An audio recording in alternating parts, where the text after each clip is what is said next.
आपने किसी भी खौफ को ज़ेर करना है, खौफ बेसिकली मैं उस तरफ को नहीं जाना चाह रहा, लोग थोड़े स्पिरिचुअल हो जाएंगे।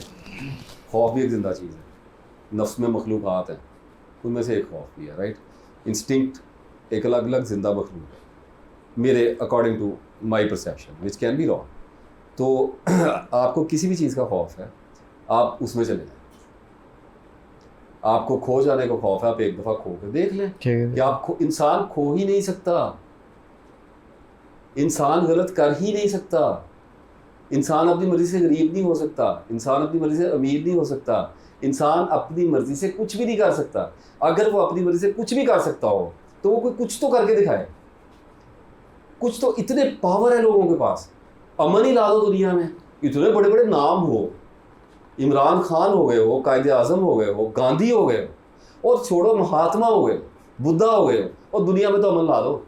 और कहाँ जाना था तुमने? कुछ भी नहीं कर सकते। तो जब इंसान कुछ कर ही नहीं सकता तो उसे चाहिए कि अपने खौफों को फेस कर ले। खौफ की नेचर है, आपको बुलंदी से डर लगता है, बुलंदी पे चले जाए, आपका बुलंदी का खौफ खत्म होना, बिल्कुल भी खत्म नहीं, नागवार हो जाएगा। आपको सोशल एंजाइटी से डर लगता है, आप लोगों में जाके अपने आप को बिठा दें। सिंपल।